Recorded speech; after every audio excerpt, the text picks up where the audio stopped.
Olá pessoal, hoje nós vamos falar sobre o uso de jogos e brincadeiras. Nós vamos falar um pouco sobre esse assunto, sobre o uso dos jogos e brincadeiras na questão do ensino. Então, esses jogos, essas brincadeiras, eles têm sim um papel muito importante na formação do aluno e são ferramentas pedagógicas excelentes para tornar esse processo muito mais lúdico, muito mais eficaz. Ao utilizarmos essas ferramentas, nós estamos não apenas envolvendo os alunos de uma maneira ativa, mas auxiliando no desenvolvimento de habilidades essenciais. Uma das vantagens do uso de jogos e também de brincadeiras é justamente o engajamento que proporcionam. Jogos de tabuleiro, que envolve a formação de palavras, podem, claro, incentivar os alunos a explorarem o vocabulário de maneira divertida, competindo entre si para formar ali as palavras mais longas, mais complexas. Nós temos aqui um outro exemplo que são as charadas. Pessoal, charadas são excelentes, e é um recurso lúdico para o ensino da língua portuguesa. Elas incentivam os estudantes a utilizarem o raciocínio lógico e também a linguagem figurada, além de promoverem aí a interpretação de textos.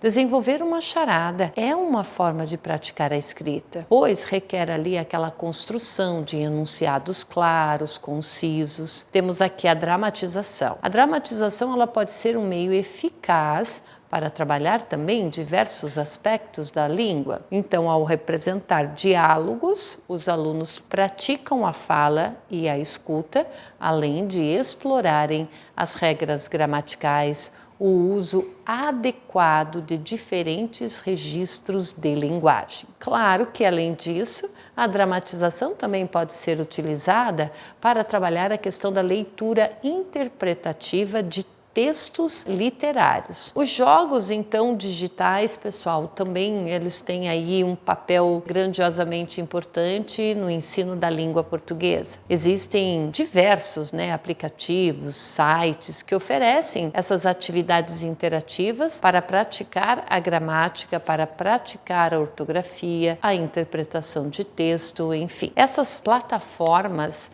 elas tornam o aprendizado moderno, tornam ele bastante atrativo e, sobretudo, para os alunos mais jovens. Então, os professores têm ainda a opção de adaptar modos de leitura. Por exemplo, as histórias em quadrinhos, elas podem sim ser usadas como um jogo para o ensino de diversos aspectos da língua. Os alunos, eles podem ser ali desafiados a preencher os balões de diálogo, utilizando ali um vocabulário adequado, observando a questão da pontuação correta, ou ainda criarem ali as suas próprias histórias em quadrinhos, estimulando a questão da criatividade, a escrita das palavras. Nós temos uma outra atividade muito interessante que é o bingo de palavras. Pessoal, a criação de um bingo de palavras é uma estratégia lúdica para o ensino de vocabulário sensacional, porque nesse jogo cada aluno recebe uma cartela com palavras novas. Então, à medida que as definições são lidas em voz alta,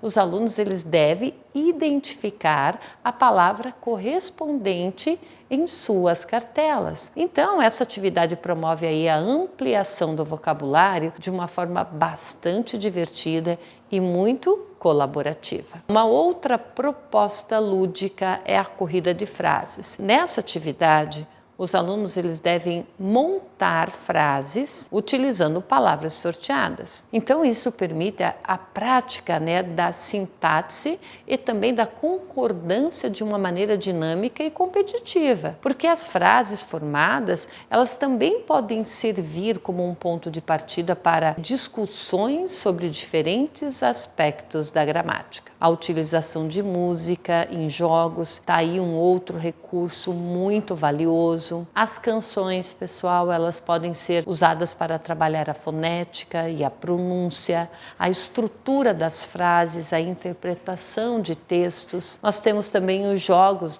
como completar a letra da música ou até adivinhar a música pela leitura da letra, tornam aí a aprendizagem muito envolvente e extremamente significativa. Outra questão que nós temos aqui é os jogos de memória, com pares de rimas ou até sinônimos ou antônimos podem ser úteis aí no ensino da língua.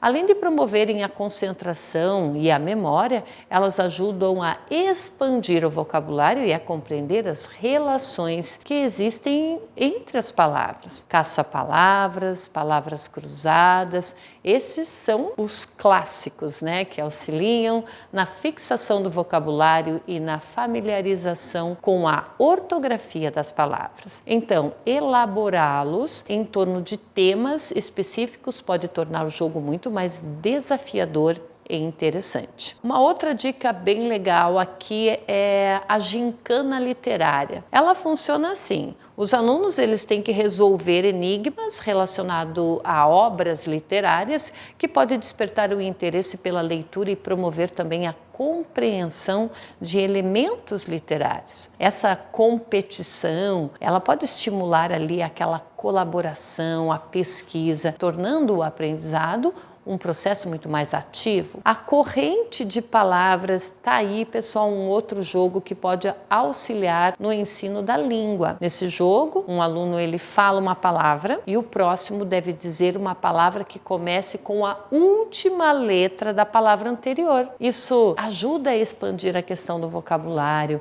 a pensar rápido e a praticar a pronúncia. Então, os jogos e as brincadeiras podem transformar o ensino da língua portuguesa em uma experiência muito prazerosa e envolvente. É importante lembrar, ao planejar os jogos, as brincadeiras, o foco deve ser sempre o aprendizado. Cada jogo, então, ele deve ter ali um objetivo pedagógico muito claro, ele deve ser adaptado às necessidades e ao nível pessoal de habilidades ali dos alunos. E dessa forma, então, vai ser possível sim garantir que os jogos e as brincadeiras sejam não apenas divertidos, né, mas também eficazes como uma ferramenta de ensino. Pessoal, por hoje é só. Eu espero que vocês tenham gostado da nossa aula de hoje e não esqueçam de nos seguir nas nossas redes sociais. Até mais!